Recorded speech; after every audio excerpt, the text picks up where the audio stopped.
वृथिव्यां वय ओघधि गुपयो दिव्यान्तरिक्षे पयोधाः पयस्वतीः प्रदिशः सन्तु मह्यं श्रीभगवती शाम्ब सदाशिवाय नमः।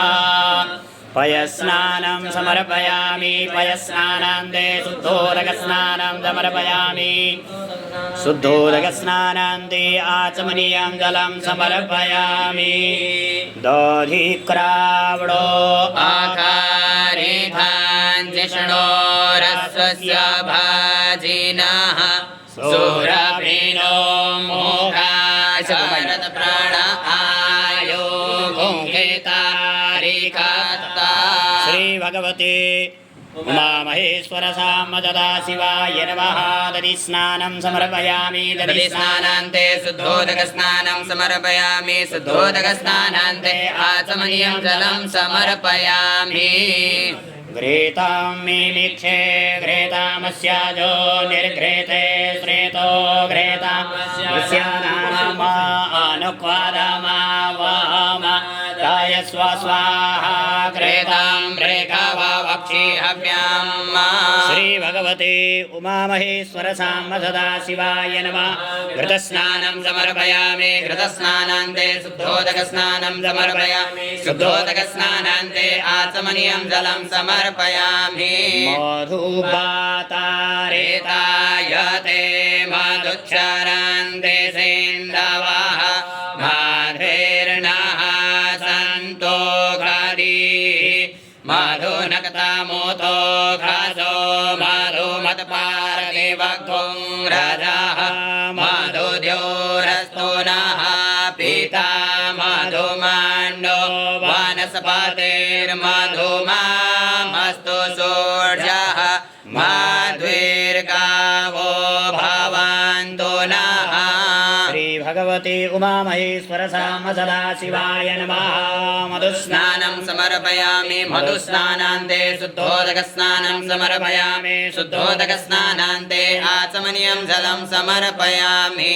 अपाग्मुरसमुद्वयसगुं सूर्ये सन्तगुं समाहितम् अपागुरसस्य जोरसस्तम्भो गृह्णामृतममुपाय गृहीतोषेन्द्रायतवा दुष्टां गृह्णाम्येकादि जोनिरीन्द्रायतवा दुष्टतमाम्।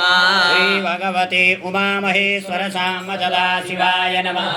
शर्करास्नानं समर्पयामि शर्करास्नानान्ते शुद्धोदकस्नानं समर्पयामि शुद्धोदकस्नानान्ते आचमनीयं जलं समर्पयामि। पञ्चनद्याः सरस्वतीमपि यान्ति सस्रोतसः सरस्वती तु पञ्चदासो देशे भवत्सरिता। श्री भगवते उमामहेश्वर साम्ब सदाशिवाय नमः। मिलितपञ्चामृतस्नानं समर्पयामि मिलितपञ्चामृतस्नानान्ते शुद्धोदकस्नानं समर्पयामि शुद्धोदकस्नानान्ते आचमनीयं जलं समर्पयामि।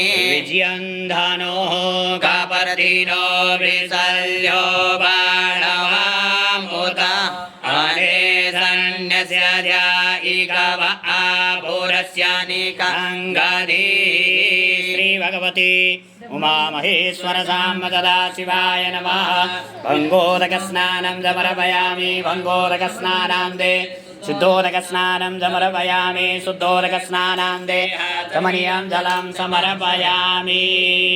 प्रसदिया भस्मनायो निवापश्चावृथिवी भग्ने सग्नो सृजामात्रे विष्ट्वान् ज्योतिकमान् पुनरासदा। श्री भगवती उमामहेश्वर साम्ब सदाशिवाय नमः। भस्मोदकस्नानं समर्पयामि भस्मोदकस्नानान्ते शुद्धोदकस्नानं समर्पयामि शुद्धोदकस्नानान्ते आचमनीयं जलं समर्पयामि। त्वां गन्धर्वा आघनस्त्वामिन्द्रस्त्वां बृहस्पतिः त्वामोघदेशो भो राजा विद्वान् यक्ष्मादमुच्यत। श्री भगवती उमामहेश्वर सामदा शिवाय नमः गन्धोदकस्नानं समर्पयामि गन्धोदकस्नानान्ते शुद्धोदकस्नानं समर्पयामि शुद्धोदकस्नानान्ते जलं समर्पयामि व्रीहायश्च मे देवाश्च मे माघाश्च मे तिलाश्च मे मृगाश्च मे खल्वाश्च मे प्रियङ्गाश्च मे नवश्च मे श्यामाकाश्च मे नीवाराश्च मे गोधूमाश्च मे मसूराश्च मे जन्नेन कल्पान्ताम्बा श्री भगवते उमामहेश्वर सामदा शिवाय नमः तिलोदकस्नानं समर्पयामि तिलोदकस्नानान्ते शुद्धोदकस्नानं समर्पयामि शुद्धोदकस्नानान्ते आचमनीयं जलं समर्पयामि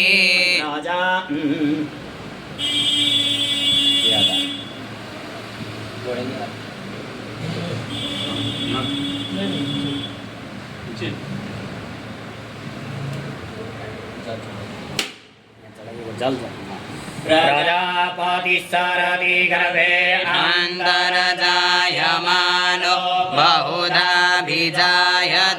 तस्य योनिं परिपश्यन्ति धीरा तस्मिन् हस्तस्तुर्भुवनानि विश्वा श्री भगवते उमामहेश्वर सामदा शिवाय नमः गर्भोदकस्नानं समर्पयामि गर्भोदकस्नानान्ते शुद्धोदकस्नानं समर्पयामि शुद्धोदकस्नानान्ते आचमनीयं जलं समर्पयामि ओखाधीः प्रतिबोधद्वां पुक्पावतीः प्रसोवारीः अश्वा इव सदिद्वारीर्वीरुदः पारैष्णवः भगवते उमामहेश्वर सामदा शिवाय नमः शुद्धोदकस्नानं समर्पयामि पुष्पोदकस्नानान्ते शुद्धोदकस्नानं समर्पयामि शुद्धोदकस्नानान्ते आचमनीयं जलं समर्पयामि फलिनीर्जा अफला अपुक्भाजा च पुक्मिणेः बृहस्पते वसोतास्तानो मोञ्चन्त्वगुंहसः भगवते उमामहेश्वर सामदा शिवाय नमः फलोदकस्नानं समर्पयामि फलोदकस्नानान्ते शुद्धोदकस्नानं समर्पयामि शुद्धोदकस्नानान्ते आचमनीयं जलं समर्पयामि गन्धाक्षतपुष्पैः सम्पूज्य सूख करके पीछे कर दीजिए पुनः गन्धाक्षतपुष्पैः सम्पूज्य